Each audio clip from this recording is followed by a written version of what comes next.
सच बताई कि राउर पूरा जोधा बेगम के साथ। हम समझत रहनी तो हमके बेहतर जाने लो, ओकरा बावजूद ऐसा सवाल। खैर, हम तोरा साथे मजाक कैले रहनी रुकैया। तो रउआ ही बता दी ना कि जलाल रउआ के साथ का कैले रहे। मान रखे हमार इच्छा के और अपन दिहल वचन के, और ऐसा कुछ भी न कैले जैसन रउआ सोच रहल बानी। यानी जोधा बेगम सच कहत रहनी? हाँ,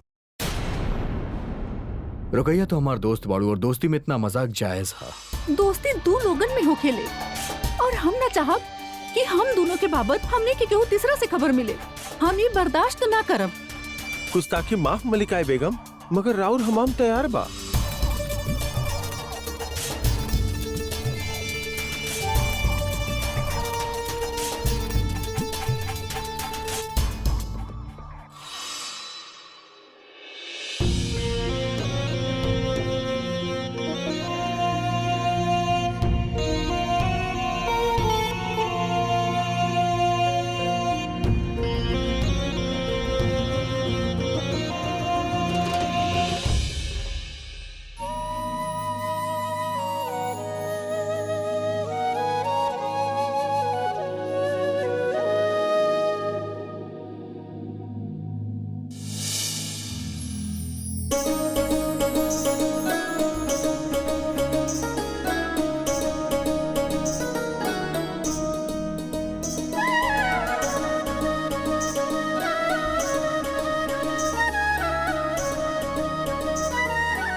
रउआ सब इतना सवेरे सवेरे यहाँ पे का कर रहल बाड़ी? जन्मदिन के बहुत बहुत शुभकामना जोधा। देवी माँ लंबा आयु देवे।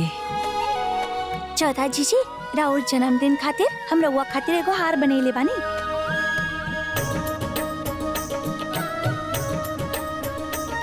स्वयं अपना हाथ से इलही।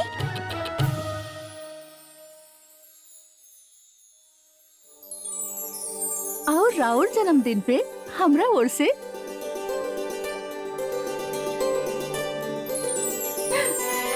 रंगीन दुपट्टा जे हम स्वयं रंग ले बानी। रुका सुकन्या, पहले हम क्या आशीर्वाद तो ले बदा। आशीर्वाद तो हमने दे देहनी बेटा। अब तो शीघ्रता से तैयार हो जा। आज तोहार जन्मदिन बा, आज तोहार तुलादान होगी। चौथा जीजी, हमरा के इते बताई कि भेंट कैसा लागल रहुआ के? हाँ, बहुत सुंदर भेंट बा। बाकी आज के दिन हमके ऐसे अच्छा ना लगेला काहे कि हमके इतना सारा भेंट मिलले, बल्कि ऐसे अच्छा लग रहा बा कि आज के दिन हम जे चाही वो करी। मासा हमके बिल्कुल भी ना डटी है। मगर हम आज भी तोहरा के महल के बाहर ना जाए देब। अब शीघ्रता से उठ के तैयार हो जा। तोहर बापूस और भाई साहब प्रतीक्षा कर रहल बाणे तुलादान खातिर।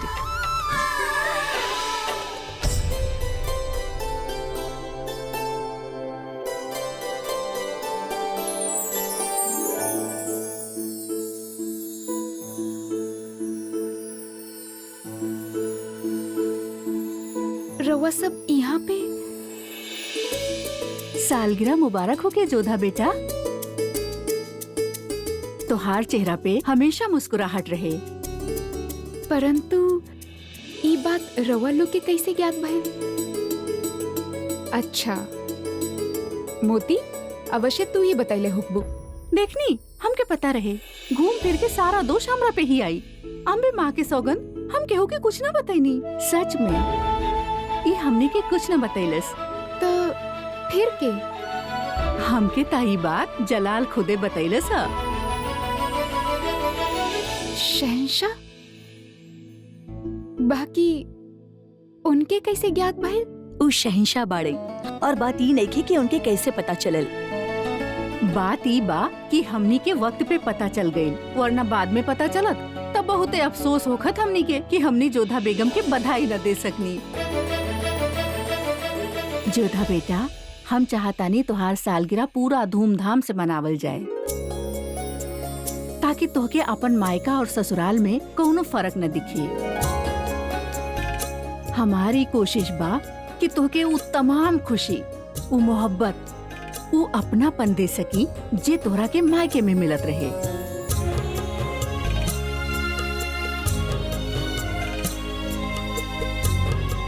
वो तो हमके आज भी मिल रहल बा अम्मी जान, परंतु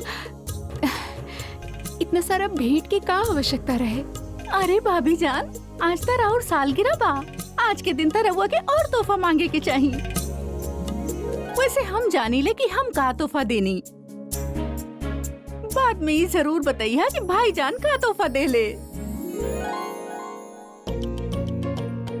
हमके मालूम बा वो जो भी दे हैं वो सबसे खास होगी। जोधा बेटा, जल्दी से तैयार हो जा। आमेर में करल जाए वाला तुलादान के रस्म हमनी एजे भी करब। एगो बात बोली अम्मी जान, हम राउर बहुत आभारी बनी। रउआ जैसन सास हर केहू के मिले।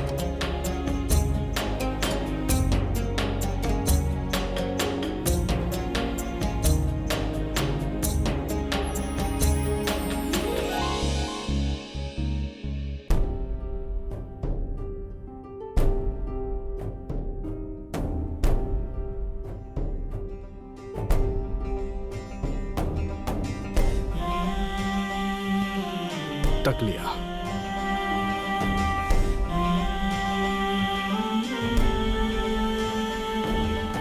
सालगिरह मुबारक होके जोधा बेगम। रउआ के कैसे ज्ञात भाई? यहाँ खुदा, आज भी सवाल। जोधा बेगम, आज आपके सालगिरह बा, लेकिन आप बानी चेहरे पे परेशानी लिए बगैर कबो आवे नहीं ना। रउआ हमार प्रश्न के उत्तर दिए, रउआ हम पे दृष्टि रख लेना। हरगिज ना जोधा बेगम, हम ऐसा गुस्ताखी ना कर सकेली। अच्छा, फिर वो के बा जे हमार कक्ष में आके हमार बात सुनला और रउआ तक पहुँचावेला? आप चाह के भी ओकरा सजा ना दे सकेली जोधा बेगम। ओकर निर्णय हम करब। बताई के बा वो गुप्तचर? ली, आ गई आपके जासूस। रहीम, तो वो आप रहनी जे हमार कक्ष के बाहर हमार बात सुनत रहला? ना, रउआ तो खुदे बाहर आके बात करत रहनी, हम तो वहाँ पहले से ही खेलत रहनी। अच्छा ठीक बा, परंतु हमार बात शहंशाह के बतावे की का आवश्यकता रहे? शहंशाह पूछ ले तो हमके बतावे के पड़ल। अब गुस्सा छोड़ी, देखिए हम रउआ खातिर का लेके आइल बानी।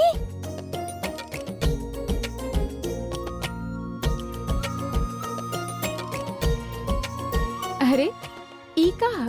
हम ना उर्दू लिखल सीख रहल बानी। उर्दू में लिखल बा, रउआ खातिर जन्मदिन मुबारक।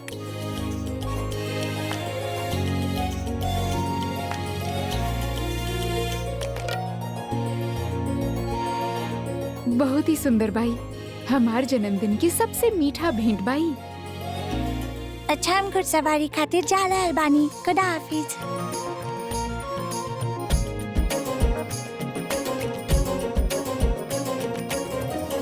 कम से कम अब तक खुश हो जाएं जोधा बेगम।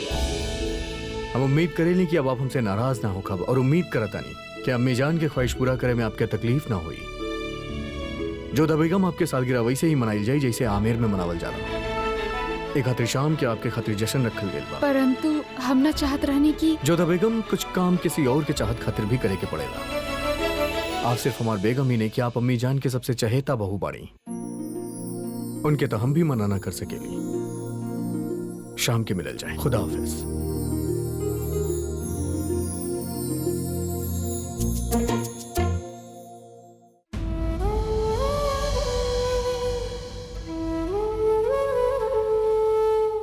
जोधा के कमी हमरा के भी अनुभव हो रहल बा। निश्चित रूप से ओके भी हमने के कमी वहाँ अनुभव हो रहल होगी। यदि हमने रो देने तो जोधा वहाँ कैसे प्रसन्न रह पाई? हाँ मैनावती, जोधा ऐजे निके त का भई दान वही तरह होगी जैसे ओकर उपस्थिति में होता आइल बा। हरमल, जोधा की जन्मदिन वहाँ मनावल जा रहल होगी ना? हाँ मासा। यही बात की तो प्रसन्नता बा मासा। जब तक मल्लिका हिंदोही चे बनी, जोधा के माँ की कमी अनुभव ना होके देई है। ओकर हर तरह से ध्यान रखिए और हम दुखी ना बनी मासा।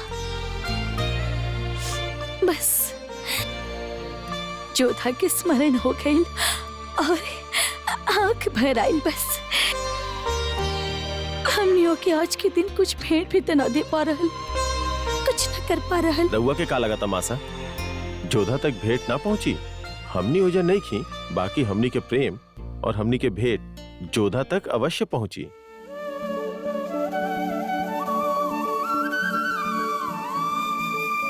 आमिर के स्मरण हो आइल।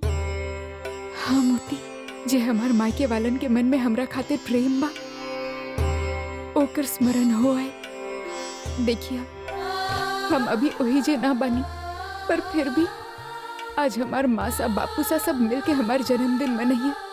हाँ, वैसे ही भोज होखी, दान होखी, तोरा खातिर सौगात लावल जाई। जोधा रानी साहिबा, राउर मायका आमिर से रहुआ खातिर ई भेंट और ई संदेशा आइल बा।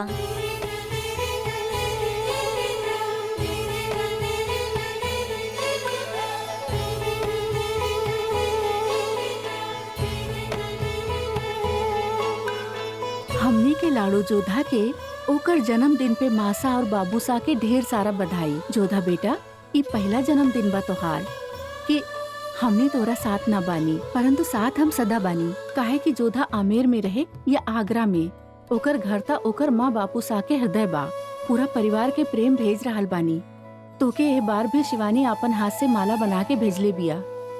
दीर्घायु रही, प्रसन्न रही, यही आशीर्वाद के साथ तोहार मासा और बापू सा।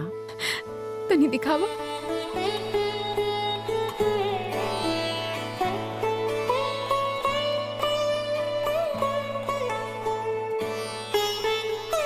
धवलगढ़ से संदेशा आइल बा रानी साहिबा।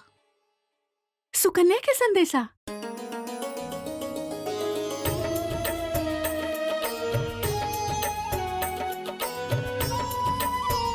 जोधा जीजी के सुकन्या के प्रणाम।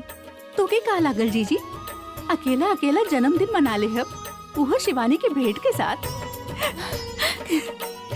कब्बो ना, भेंट तब पहले हमार स्वीकारे के पड़ी। जीजी, आपन सुकन्या के छोट से भेंट स्वीकार लिहा। जन्मदिन के ढेर सारा बधाई। देखी था सुकन्या का भेजले बिया।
ये तमाम सोना चांदी आवाम में तकसीम कर दिया जाए।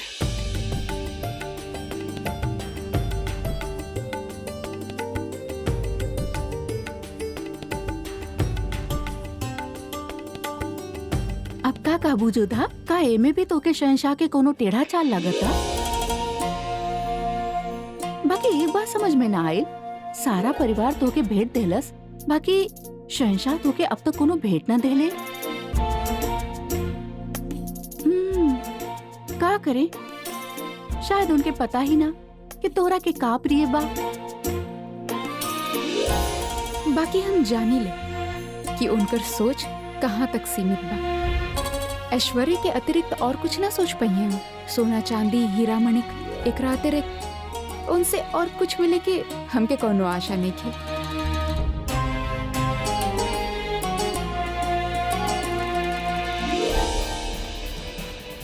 जलाल, जलाल, जलाल। काबिल रुकैया, हम तोरा आज से पहले हमसे मिले खातिर इतना बेसबर ना दिखनी।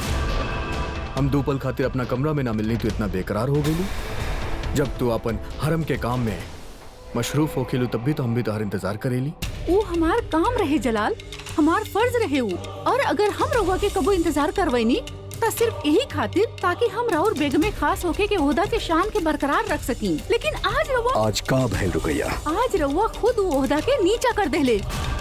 वो जोधा बेगम खातिर इतना बड़ जश्न रख के रउआ साबित कर देले कि हमार ओहदा ऊ ना रहल।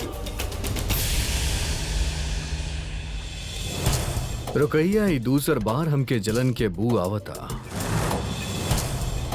हम रउआ से पहले भी कह चुकल बानी कि हमके केहू से जलन ना होखत और ना ही हमें रउआ के खोवे के डर बा। तो फिर इतना बेकरारी काहे, इतना तकलीफ काहे रुकैया? काहे कि आज के जश्न के बाद ई हरम में, ई महल में लोगन के सोच बदल जाई। वो जोधा बेगम के हमार दर्जा के मानल जाई। हरगिज ना रुकैया। रुकैया तो के भेग में खास के रौदा ई खातिर मिलल काहे कि तू हमार दोस्त पड़ो, बल्कि ई खातिर मिलल बा काहे कि तोहार मुकाबला करे के ताप केहू में नहीं खे, जोधा बेगम में भी नहीं खे। ई खातिर तहरा से तहार जगह, तहार हक केहू ना छीन सकेला, जोधा बेगम भी ना। और ई बात हम उनके अच्छा तरह से समझा चुकल बानी। फिर सब जश्न काहे जलाल? काहे कि वो अम्मी जान के ख्वाहिश रहे रुकैया। रुकैया, हमनी के रिश्ता में बदलाव ना ही कबो आयल बा और ना ही कबो आई। तहार एक आवाज पे जौन तू चाहेलू सामने हाजिर हो जाएला और हमेशा आवत रही। तू जब गुस्सा हो जाएलू तो तहार गुस्सा के ठंडा करे हम आवत रहेली और आवत रहब। और तहरा यही तरह यही गुलाब के शरबत पियावत रहब। इला इला पिया पिया पिया पिया पिया पिया पिया। अब बताइए क्या हमार बेगम खास के कुछ और चाहिए? रउआ बहुत अच्छा से हमके बनावे जाने ले। शहंशाह होखला के तौर पे अम्मी जान खातिर जब रउआ ये जश्न कर ही रहल बड़े त ई बताई कि रउआ जोधा बेगम के का तोहफा देवे वाला बनी? तोहफा? उफ, अब ई मत कहिया कि रउआ तोहफा के बारे में सोचनी ही ना, या फिर वो बात के ख्याल भी राउर प्यारी बेगम रुकैया के ही रखे के पड़ी। हमार शाही हार लेके आई फौरन। जा, लागे के चाहिए ना कि ई तोहफा शहंशाह देले बाड़े। रुकैया हमके तहार यह अदा बेहद पसंद बा। बेगम खास के का करे के चाहिए तहरा अच्छा तरह से मालूम बा।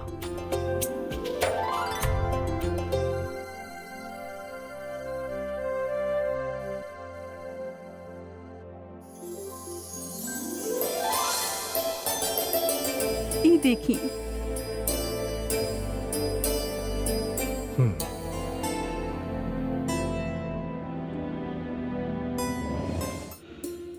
मोती सास के रूप में हमार मासा यहाँ उपस्थित बानी, कितना ध्यान रखे नी न ऊ हमार। चाहती तो ऊ भी हमके गहना या कपड़ा दे सकत रहनी, परंतु ऊ हमार मन के समझे नी। जितना भी भेंट हमके मिलल बाना, उमे से सबसे अधिक प्रिय हमके अम्मी जान के भेंट ही लागल। शहंशाह हिंद बादशाह जलालुद्दीन मोहम्मद तशरीफ ला रहल बाड़े। प्रणाम। इकरा यहाँ रख दी। माफ करी जोधा बेगम, आपके तोहफा में देरी हो गई। दरअसल हम ये सोच ही ना पाई कि आपके तोहफा में देई का। काहे? पहला बार तो रवा केहू के भेंट देना रहल बानी। ऐसन भेंट तो रवा बहुत बार लोगन के दे चुकल होखी है, फिर हमार भेंट लावे में इतना सोचे की आवश्यकता काहे पड़ गई? डरा गई रहनी जोधा बेगम, ये सोच के कि कहीं आपके सवाल की तरह आपके पसंद भी अजीब ना होखे। रवा ताना मारल कब छोड़ब? जौना दिन आप पेशानी पे बल डाले छोड़ देब वही दिन जोधा बेगम। खैर हम बात तोहफा के करत रहनी, तब बड़ा सोचे के बाद हम आपके खातिर तोहफा लेके आयल बानी। हमके यकीन बा कि आपके ही पसंद आई। हम कहले रहनी न मोती से, सोना चांदी और गहना से ऊपर कुछ सोच ही न सकेले शहंशाह। परंतु रवा तो अभी ये कहले कि रवा हमके अभी तक समझ ही न पहिले, फिर इतना विश्वास से कैसे कह सकेले कि राउर देहल भेंट हमके पसंद आ जाए? इतना दिन के बाद तो इतना आपके जान ही गई बानी जोधा बेगम कि आपके का पसंद बा और खाना। हम कहा था नहीं ना आपके पसंद आई। और जे हमके अच्छा ना लागल तो हम कहब जोधा बेगम के बुजुर्ग लोग कहले पड़े कि भले ही तरह तोहफा पसंद ना होके लेकिन फिर भी ओकरा कबूल कर लेवे के चाहिए। काहे कि तोहफा के कीमत ना बल्कि ओकरा दिल से देवे वाले के नियत समझल जाला। राउर नियत पे तो हमके कोनो संदेह बा ही ना, कब कहाँ कैसे पलट जाए केहू ना समझ सकेला। और इतना तो हम जान ही चुकल बानी कि रवा के अंदर हृदय तब बा ही ना। तो फिर ये सोच लें कि तोहफा हम आपके अपना दिमाग से दिले बानी। एकरा देख लिया, अगला मुलाकात जश्न में हुई जोधा बेगम।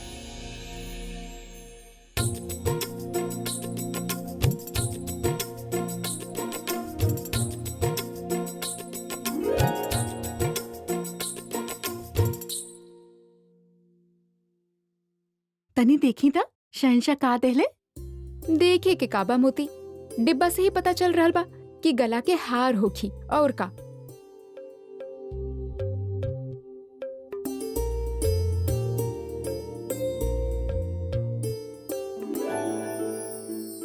जोधा तनिक देखी था, कितना सुंदर बा।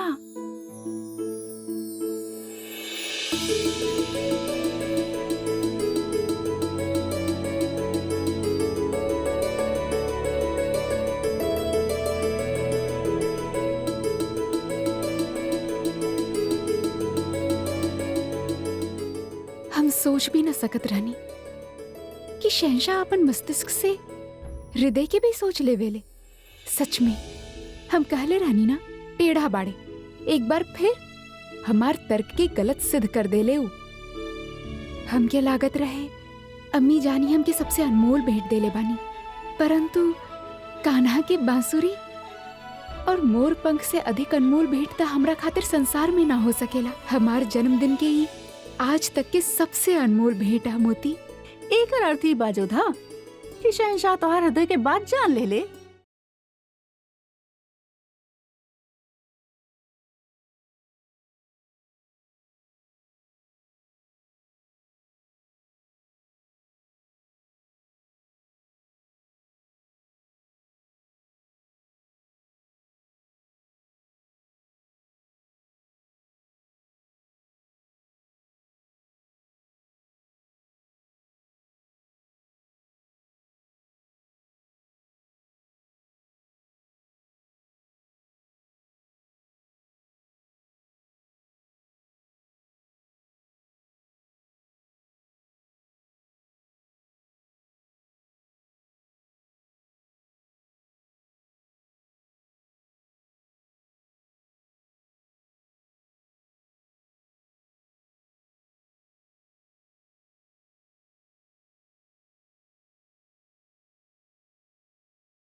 आज के जश्न में रउआ सब हजरात के इस्तकबाल कर रहल बानी हम।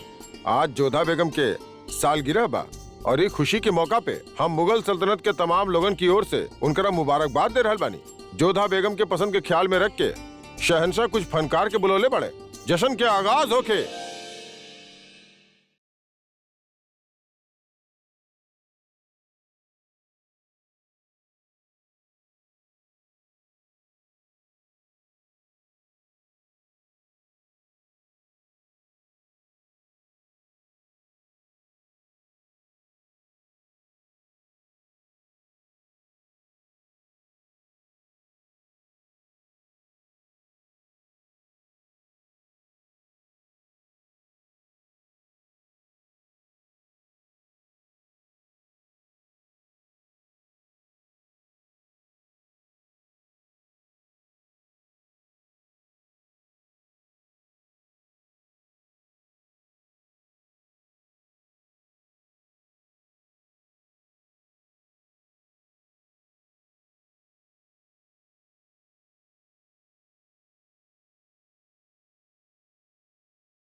अब इनकर तबीयत ठीक तबा ना?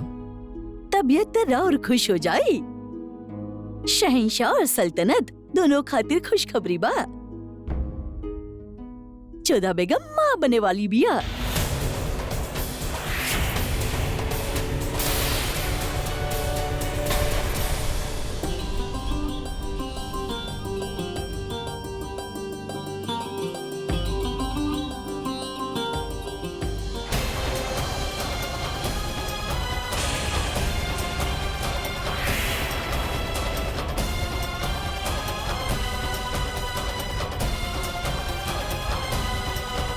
इतना बड़ा विश्वासघात शहंशाह हमसे झूठ कालस। वो रात हमार मूर्छित होके के अनुचित लाभ उठाइले। पर हम तो आज तक जोधा बेगम के छूनी तक ना, तो फिर जोधा बेगम माँ कैसे बन सकेली? इतना बड़ हकीम झूठ तना बोली है, एकर मतलब जोधा बेगम के हुआ और के साथ है।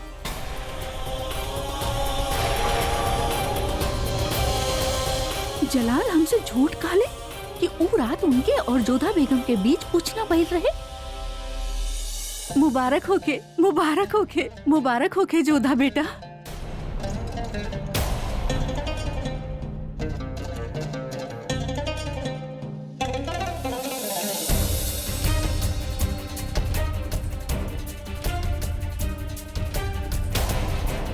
खुदा तो के सलामत रखे जोधा बेटा।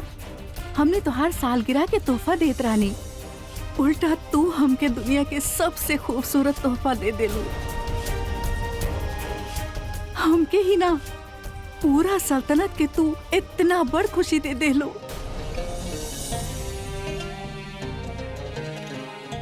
मुबारक हो के शहंशाह, रघुआ अब्बा जान बने वाला बन। मुबारक हो के हुजूर।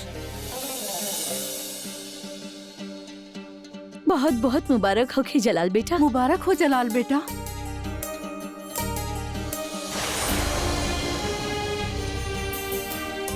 मुबारक होके बेटा। हमसे इतना बड़ा छल कई के सबसे बधाई ले रहल बड़े शहंशाह। कितना बड़ कुटिल बड़े।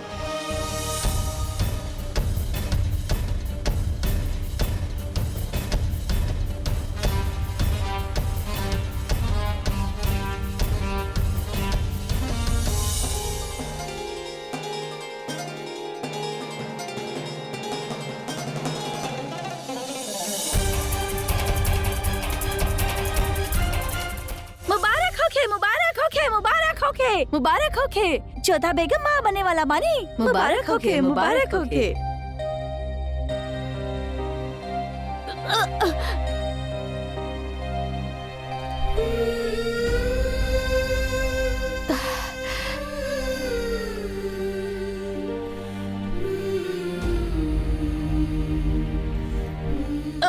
संभल के जोधा, संभल के। कैसे संभाली खुद के मोती। इतना बड़ छल, इतना बड़ विश्वासघात भइल बा हमरे साथ। हमके अपना आप पे गर्व रहे कि भले ही हमार पति से ना बनले, परंतु वो अपन वचन निभावे जाने ले। सब कुछ बिखर गए मोती, सब कुछ बिखर गए। हमके क्षमा करिया जोधा। बाकी जे कुछ भइल ओकरे पश्चात हमरे पास शब्द ही नहीं के कि हम तुझसे का कहीं। समझता हमके ना आ रहल मोती। हम सब लोगन से का कहीं। सब हमके बधाई दे रहल बड़े, आशीर्वाद दे रहल बड़े। हमके उनकर बधाई श्राप जैसन लग रहल बा।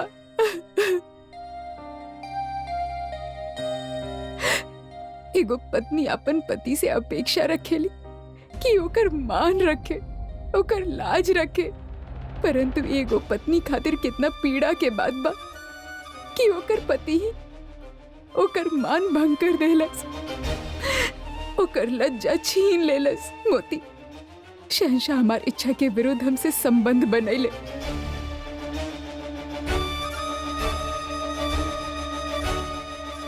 हमार गर्भ में जे बा वो प्रेम के प्रतीक नहीं थे, बल्कि हमार मान भंग होके के प्रतीक है मोती। अब जे भी होके इस सत्य के स्वीकारे के होकी जोधा। सत्य ना विष है। अम्मी जान बहुत प्रसन्न बनी, परंतु ये विष के मन में रख के हम उनके सामने प्रसन्नता कैसे दिखाई मोती। ये सूचना सुनला के बाद सब उत्सव मनाई है, परंतु इस शोक के अंधकार के आपन मन से हम कैसे हटाई मोती। शहंशाह हमार मान सम्मान सब कुछ छिन्न भिन्न कर देले। हमरा साथ विश्वासघात कैले बाड़े, अपन वचन तोड़ देले बाड़े। और आज हमके समझ आए कि राजवंशी और मुगलन में का अंतर हो खेला। मोती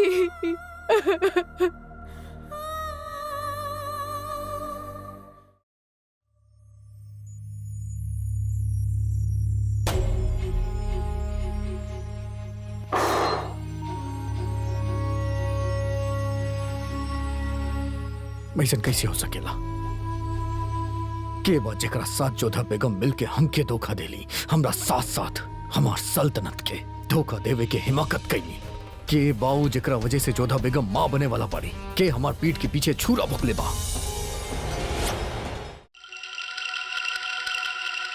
सुन ले रहुआ अम्मीजान, जलाल फिर से वालिद बने जा रहल बा। पिछली बार तरह हुआ लाखे के इस्तेमाल कई के ओकर ख्वाब पूरा होखे से पहले ही कुचल देनी। ए बार आप का करे वाला बानी? कैसन जियारत पे रहुआ जाए नहीं अम्मीजान? दरगाह में का दुआ मांगे नहीं रहुआ? हमरा खातिर तो ना मांगे नहीं, कहे कि हमार सारा सपना बेखर चुकल बा अम्मीजान।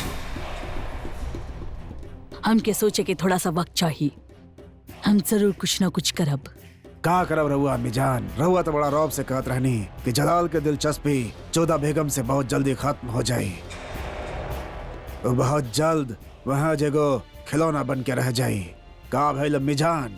उल्टा अब हमनी खिलौना बन के रह जाए और जोधा बेगम हमनी के नचावत रहियन।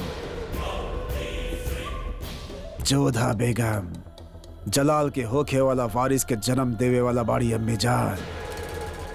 मरियम उर्स जमानी के ओहदा पैहन और रउआ और हम बस ओही जे के ओही जे रहब, बांदी और गुलाम। बस अब सारा जिंदगी ओकरा सामने सजदा करत रहब हम अम्मी जान।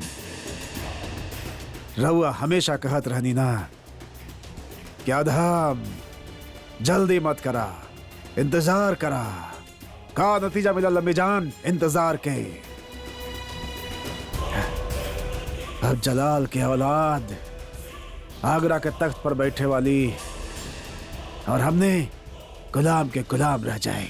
अगर रउआ ये बात माने ले अदहम कि रउआ गुलाम बाड़े और जिंदगी भर गुलाम बन के रही हैं, तब फिर गुलाम की तरह अपने सोच पे और अपना जुबान पे काबू रखी। शहंशाह बने के बाद रउआ के तख्त चाहिए। तख्त बाजार में ना मिलेला अदहम कि दाम बोल के हम तख्त खरीद के लाई रउआ खातिर और रउआ के दिल बहला दी। एक बात आज रउआ समझ ली, जिंदगी भर के लिए गांठ बांध ली। जलाल रउआ के भाई बाड़े, लेकिन सिर्फ दूध के। तख्त मिलेला शाही खून से, शाही खानदान से, जे रउआ के पास नहीं खे। ना ही रउआ खानदाने बाबरी के औलाद बाड़े और ना ही रिश्तेदार। जलाल के अगर जिंदगी भर औलाद ना भइल, तब भी रउआ के उ तख्त पे बैठल आसान ना होखी। रउआ उ तख्त के काबिज कर सकेले सिर्फ बगावत से। रउआ उ तख्त पर बैठ सकेले सिर्फ और सिर्फ साजिश के जरिए या फिर ताकत से। काबुल से हकीम मिर्जा के आवे में देर ना लागी और ना ही सलीमा बेगम और रुकैया बेगम के तके काबिज करे में देर लागी, काहे कि दोनों ही शाही खानदान से बाड़ी अदहम और आप ना बानी।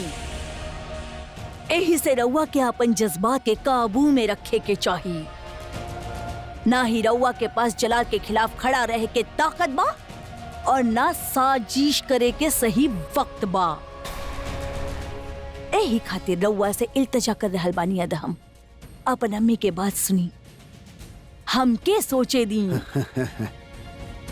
अब सोचे से का होखी अम्मी जान, तीर कमान से निकल चुकल बा। बेशक तीर कमान से निकल चुकल बा और कमान से निकल तीर के हम ना रोक सकेली, लेकिन उ तीर के निशाना जरूर बदल सकेनी। लेकिन एकरा खातिर सोचे खातिर हमके थोड़ा वक्त चाहिए। जब हम अकेले हो खेले अक्सर बेहतर सोचे ले। यही से रउआ से इल्तिजा बा, थोड़ी देर खातिर अदहम अपन अम्मी के अकेला छोड़ दी।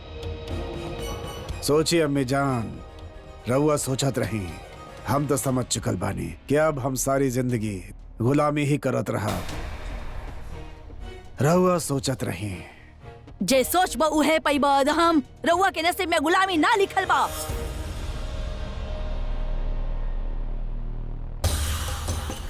एक बात तो अदहम बिल्कुल सही कह रहल बा। बेगम जोधा अब जलाल के खिलौना ना बाड़ी। जलाल के तख्त के बगल में बैठे के सपना बुन चुकल बानी बेगम जोधा। हम के कुछ तो करे गई होगी, वरना वो बांध के कहल सच हो जाई। कम बखत पहला बार हमार पासा उल्टा पड़त नजर आ रहल बा हमके।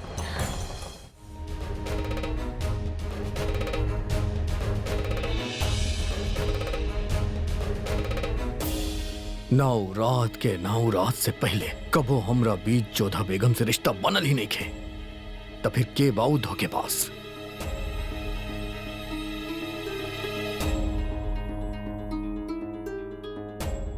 आवा रुकैया, अगर हमरा अइले से रउआ के तकलीफ ना भइल त ऊ सवाल से भी ना होके के चाहिए जे हम रउआ से अभी पूछे वाला बानी। जलाल, रउआ जानी लेना कि हमरा के फर्क ना पड़ेला कि रउआ अपन रात कहाँ गुजारे ले। बाकी फर्क पड़ेला जब रउआ हमसे कोनो बात छिपावे ले, रउआ हमसे झूठ बोले ले। एक शहंशाह होकले के नाते रउआ के हक बा कि रउआ अपन रात कोनो भी बेगम के साथ गुजार सके। बाकी बेगम खास होकला के नाते हमार भी हक बनेला कि हमके भी रउआ बारे में सब मालूम होके, और एगो दोस्त होकला के नाते ई हक और भी बढ़ जाला। रुकैया, खुदा के खातिर अभी यही वक्त बात करे के बाद जलाल, और यही वक्त रउआ के हमार सवाल के जवाब देवे के होगी। हम रउआ के मुगल सल्तनत के वारिस देवे चाहत रहनी। रउआ के वालिद बने के खुशी सबसे पहले देवे चाहत रहनी हम। बाकी रउआ रउआ हमसे ना सिर्फ खुशी छीन ले बल्कि हमसे वो रिश्ता भी छीन ले जे हमरा खातिर बहुत अहम रहे। हमनी के दोस्ती के रिश्ता जलाल, वो जोधा बेगम हमनी के दोस्ती के गहराई खत्म कर देलस जलाल, और हमनी के बीच एगो ऐसन खाई बना देले बिया जे के हम भरे ना चाहब, और ना ही शायद रउआ एके भर पाई। रुकैया, हमार बात सुनो।